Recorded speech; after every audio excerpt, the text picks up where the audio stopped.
இலங்கையுடைய president தேர்தல் நடந்து முடிந்துள்ளது. புதிய பிரசிடென்ட்டும் பதவியேற்றுள்ளார். AKD pro China. அவர் ஒரு கம்யூனிஸ்ட், மார்க்சிஸ்ட். ஸோ ஆட்டோமேட்டிக்காக இனிமேல் அங்கே தான் போகுது. இனிமேல் இந்தியா ஓரம் கட்டப்பட்டு விடும். தமிழர்கள் நிறைய பேர் கொல்லப்பட்டார்கள். ஸோ அதற்கு எதிராக நீதி கிடைக்கணும், அதுக்கு என்கொயரிலாம் வைக்கணும் அப்படின்னு சொல்லும்போது ஏகேடி அதை அப்போஸ் பண்ணார். நாம இப்போ ஓரம் கட்டப்பட்டு விடுவோமா? இனிமேல் மொத்தத்துக்கு மொத்தம் ஸ்ரீலங்கா வந்துட்டு சைனாவுடைய ஒரு காலனி ஆயிருமா?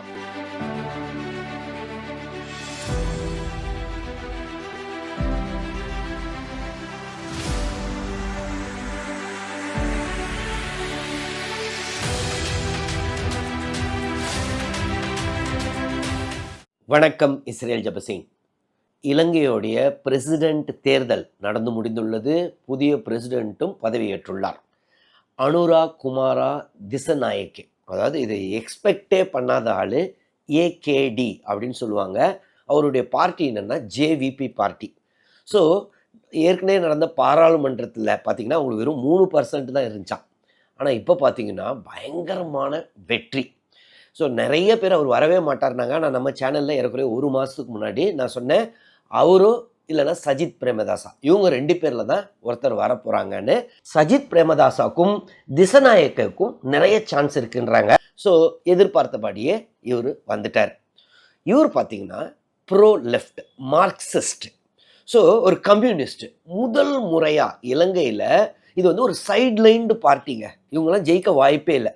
ஸோ மெயின் பார்ட்டிஸ்லாம் ஆளெல்லாம் காலி பண்ணி திடீர்னு இவர் வந்தது ஒரு பெரிய சர்ப்ரைஸ் அப்படின்னு தான் சொல்லணும். அதே சமயத்தில் இன்னைக்கு நேற்றுலாம் நிறைய நாளிதழ்களில், குறிப்பாக இந்தியன் நியூஸ் பேப்பர்ஸில் என்ன சொல்கிறோன்னா, இனிமேல் ஸ்ரீலங்கா ப்ரோ சைனா ஆயிடும். காரணம் அனுரகுமார திசநாயக்கே, ஏகேடின்னு தான் அவரை சொல்லுவாங்க. AKT pro China. அவர் ஒரு கம்யூனிஸ்ட், மார்க்சிஸ்ட். ஸோ ஆட்டோமேட்டிக்காக இனிமேல் அங்கே தான் போகுது. இனிமேல் இந்தியா ஓரம் கட்டப்பட்டு விடும் அப்படின்னு சொல்கிறாங்க. காலம் காலமாக ஏகேடியோடைய ஸ்டாண்ட்ஸ் எல்லாம் பார்த்தீங்கன்னா ஆன்டி இண்டியா ஸ்டாண்ட்ஸ் தான். அதிலெல்லாம் டவுட்டே இல்லை. அதே சமயத்தில் நாம் இப்போ ஓரம் கட்டப்பட்டு விடுவோமா? இனிமேல் மொத்தத்துக்கு மொத்தம் ஸ்ரீலங்கா சைனாவுடைய ஒரு காலனி ஆயிருமா? ஏற்கனவே பார்த்தீங்கன்னா நேபாளில் மார்க்சிஸ்ட் கட்சி தான் இருக்குது. கொஞ்சம் ப்ரோ சைனா லீனிங் தான். நம்ம மால்டீவ்ஸ் பார்த்தீங்கன்னா மால்டீவ்ஸ்லேயும் ப்ரோ சைனா பார்ட்டி இருக்குது. ஸோ இப்போ ஸ்ரீலங்காவையும் நம்ம இழந்து விடுவோமா? இந்த எலெக்ஷனில் நீங்கள் அப்சர்வ் பண்ணியிருந்தீங்கன்னா நமால் ராஜபக்ஷா அவர் பார்த்தீங்கன்னா முன்னாள் ஸ்ரீலங்காவுடைய பிரசிடெண்ட்டாக இருந்தார், பின்னாளில் பிரைம் மினிஸ்டராக இருந்தார். மஹிந்தா ராஜபக்ஷாவுடைய மகன். ஸோ அவர் ஜெயிக்கவும் வாய்ப்பு இருக்குது அப்படின்லாம் நிறைய பேர் சொன்னாங்க. நான் அப்பயேவும் அந்த வீடியோவில் சொல்லியிருந்தேன், வாய்ப்பே கிடையாது அவருன்னு. ஒரு நல்ல விஷயம் என்ன நடந்துருச்சுன்னா, அந்த ராஜபக்ஷா குடும்பத்தை சேர்ந்தவர்கள் 4வது இடம் தான் நமால் ராஜபக்ஷா. 3.5 லட்சம் ஓட்டு கூட வாங்கலை, 3% ஓட்டு கூட வாங்கலை இந்த பிரசிடென்ட் எலெக்ஷனில். அது ஒரு நல்ல விஷயம். ஏன்னா அவங்க ரொம்ப ஆன்டி தமிழ் ஸ்டாண்டில் தான் இருப்பவர்கள் அந்த ராஜபக்ஷாக்கள். சரி, இவர் என்னென்ன மொத்தத்துக்கு மொத்தம் ப்ரோ சைனா போயிடுவாரா? இவங்களுடைய பார்ட்டி பார்த்தீங்கன்னா ஜேவிபி. இவங்க அந்த மார்க்சிஸ்ட் லீனிங்கோட புரட்சிகரமாக ஸ்ரீலங்காவை பிடிக்கலான்னு நினைத்த பார்ட்டி தான் இது. இதை பேன் பண்ணி வச்சுருந்தாங்க 1971. சேகுவாரா அந்த மாதிரி பயங்கரமான புரட்சியோட ஆட்சியை பிடிக்கணும்னு கன்னை எடுத்தவங்க நிறைய நூற்றுக்கணக்கானோர் இறந்தார்கள். போலீஸ் ஸ்டேஷன்லாம் இவங்க பிடிச்சாங்க. கடைசியில் இவங்க எப்படியோ சப்ரஸ் பண்ணாங்க. மீண்டும் 1987, 88 நினைக்கிறேன், அப்போ மீண்டும் புரட்சிக்கு ட்ரை பண்ணாங்க. அப்பவும் இந்த பார்ட்டியை பேன் பண்ணிட்டாங்க. ஆனால் பின்னாளில் அதற்கப்புறம் கொஞ்சம் கொஞ்சமாக இவங்க இப்படிலாம் இருந்தால் நம்மளால் ஆட்சியை பிடிக்க முடியாது, பெட்டர் மெயின் ஸ்ட்ரீம் பாலிட்டிக்ஸ் போயிடலான்னு 2000 சிஸ்டமேட்டிக்காக ஒர்க் பண்ணி, குறிப்பாக ஏகேடியோடைய முயற்சியும் நம்ம சொல்லணும், கொஞ்சம் கொஞ்சமாக ஸ்ட்ரீம்லைன் பண்ணி கொண்டு வந்துட்டார். இன்னைக்கு ஆட்சியும் பிடித்து விட்டார்.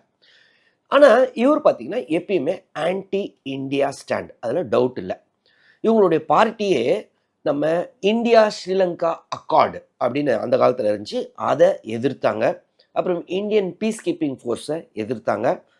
2007, 8, 9 பார்த்தீங்கன்னா ஸ்ரீலங்காவில் பயங்கரமான கொடுமைகள் நடந்தன. ராஜபக்ஷாக்கள் ஆட்சி செய்த போது நம்ம தமிழர்கள் நிறைய பேர் கொல்லப்பட்டார்கள். ஸோ அதற்கு எதிராக நீதி கிடைக்கணும், அதுக்கு என்கொயரிலாம் வைக்கணும் அப்படின்னு சொல்லும்போது ஏகேடி அதை அப்போஸ் பண்ணார். நடந்துருச்சு, இதுக்கு மேலெல்லாம் பண்ணக்கூடாதுன்னு. அது ஒரு ஆன்டி இண்டியா ஸ்டாண்ட்னு சொல்லலாம். இன்னொன்று, ஸ்ரீலங்காவில் தமிழர்களுக்கு 13th கான்ஸ்டிடியூஷனல் அமெண்ட்மெண்ட் அப்படின்னு ஒன்று இருக்குது. அது பிரகாரம் அதை நிறைவேற்றினா நிறைய தமிழர்களுக்கு நிறைய பவர் வரும், அட்டானமி வரும். குறிப்பாக யாழ்ப்பாணம் பகுதிக்கு அதையும் எதிர்த்தவர் இவர். ஸோ சீரீஸ் ஆஃப் அவருடைய ஸ்டாண்டு எல்லாமே பார்த்தீங்கன்னா ஆன்டி இண்டியாவாக தான் இருக்கும். இன்னொன்று பார்த்தீங்கன்னா, அதானியோடைய 450 மெகாவாட் விண்டு ப்ராஜெக்ட் ஒன்று, அதையும் இவர் எதிர்த்தார். அதில் நிறைய கரப்ஷன் இருக்குது அப்படின்னு சொன்னார். இதை பொறுத்தவரை இது ஆன்டி இண்டியா ஸ்டாண்டாக நான் பார்க்கல. என்னுடைய பர்சனல் ஒப்பீனியன் என்னென்னா, அது ஒரு ப்ரைவேட் கம்பெனி, அதானி கம்பெனின்றது கரப்ஷன் பண்ணியிருக்க வாய்ப்பும் இருக்குது. ஏன்னா ஒரு ஸ்ரீலங்காவுடைய சீஃப் எலக்ட்ரிசிட்டி கமிஷனர் ஒருத்தர் கடைசியில் பார்லிமெண்ட்லேயே சொன்னார், ஆமாம் ஒரு ப்ரெஷரில் நான் கொடுத்தேன், அது ஆக்சுவலாக இல்லை, எலிஜிபிள் இல்லை அப்படின்லாம். ஸோ அதை நம்ம விட்டுடலாம். மற்ற இதிலெல்லாம் பார்த்தீங்கன்னா கண்டிப்பாக ஆன்டி இண்டியா ஸ்டாண்ட் எடுத்தவர் தான் ஏகேடி. சரி, இப்போ அவர் ஜெயிச்சிட்டாரு, அதுவும் நல்ல விக்ட்ரி அவருக்கு. இனிமேல் இதுக்கு போயிடுவாரா, சீனா பக்கம் போயிடுவாரா, அது ஒரு காலனி ஆயிருமா? என்னை பொறுத்தவரை வாய்ப்பு இல்லை அப்படின்னு தான் தோணுது. அவ்வளோ ஒன்றும் பெரிய மாற்றம் வராது இந்தியா ஸ்ரீலங்கா ரிலேஷனில், அன்லஸ் அதர்வைஸ் நம்ம சொதப்பாமல் இருக்கிற வரைக்கும். அவருடைய இதை அப்சர்வ் பண்ணிங்கன்னா, கடந்த பிப்ரவரி நம்ம நாட்டுக்கு வந்திருந்தார். அப்பயே இவர் கொஞ்சம் ரைசிங் பொலிட்டிஷியன்னொன்று நம்ம எக்ஸ்டர்னல் அஃபேர்ஸ் மினிஸ்டரே பாராட்டணும். அப்பயே கூப்பிட்டு கொஞ்சம் என்கேஜ் பண்ணாங்க இந்த வருடத்தோடைய பிப்ரவரியில். அப்போது அந்த இதுக்கு வந்துட்டு போனதுக்கப்புறம் அவருடைய பேச்சே வேற மாதிரி இருந்துச்சு. இந்தியாட்டிருந்து நிறைய கற்றுக்க வேண்டியது இருக்குது, அமுல் மாதிரி கோஆப்ரேட்டிவ் மாடலை நம்ம ஸ்ரீலங்காவுக்கும் கொண்டு வரணும். ஸோ கொஞ்சம் அந்த ஆன்டி இண்டியாவிலேருந்து கொஞ்சம் இறங்கினார். அடுத்தது நீங்கள் கவனிச்சிங்கன்னா, இந்தியாவுடைய எக்கனாமிக் இது 2022 அவங்களுடைய எக்கனாமிக் ப்ராப்ளம் வந்தப்போ ஸ்ரீலங்காவில் இந்த இன்ஃப்ளேஷன் ரொம்ப ஜாஸ்தியானதுக்கப்புறம் பயங்கர பிரச்சனை, மஹிந்தா ராஜபக்ஷக்கள்லாம் துரத்தப்பட்டார்கள். அதற்கு அப்புறம் பார்த்தீங்கன்னா, ரணில் விக்ரமசிங்கே ஆட்சிக்கு வந்தப்புறம் நம்ம இந்தியா நிறைய எக்கனாமிக் பேக்கேஜஸ்லாம் கொடுத்தோம்.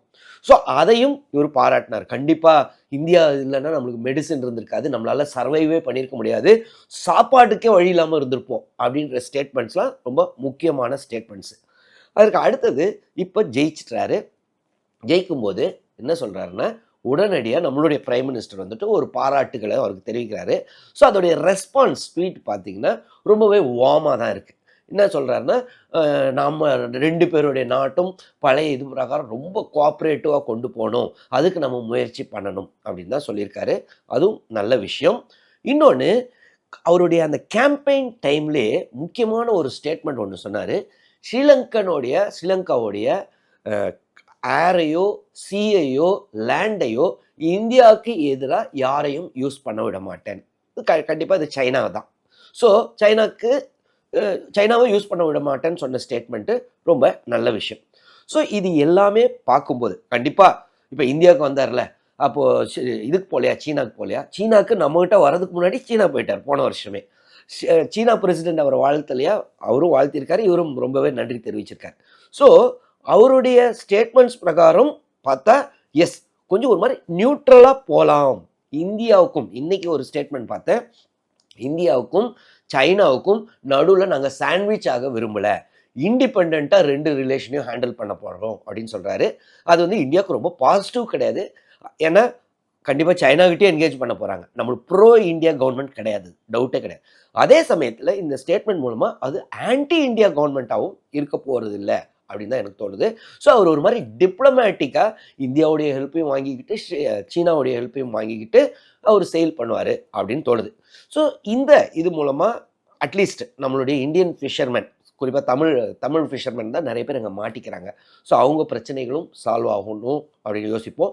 இன்னொன்று மெயினாக அந்த 13th அது நம்ம கவர்மெண்ட் ஆஃப் இந்தியா ப்ரெஷர் பண்ணணும். 13th அமெண்ட்மெண்ட் தமிழ் மக்களுக்கு அங்கே அட்டானமி கொடுக்குறது. ஸோ அது நம்ம தான் அவங்களுடைய கார்டியன்ஸ் மாதிரி. ஸோ அவங்களுக்கு அந்த அட்டானமிக்கு நம்ம கவர்மெண்ட் இவருக்கு ப்ரெஷர் பண்ணி எப்படியாவது வாங்கி கொடுத்தா நல்லாயிருக்கும்னு எனக்கு தோணுது. ஸோ உங்களுடைய வியூ என்ன? ஏகேடி மொத்த சைனா பக்கம் கொண்டு போயிடுவாரா, இல்லை நியூட்ரலாக இருப்பாரா, இல்லை ப்ரோ இந்தியா மாறுவாரா? உங்களுக்கு என்ன தோணுச்சுனாலும் அதை கமெண்ட்ஸில் எழுதுங்க, நானும் பார்க்குறேன். அது இல்லாமல் இந்த வீடியோவில் ஏதாவது டவுட்ஸ் இருந்தாலும் கமெண்ட்ஸ் எழுதுங்க, நான் கிளாரிஃபை பண்ணுறேன். தொடர்ந்து இந்த சேனல் மூலமாக சந்திப்போம். நன்றி, வணக்கம்.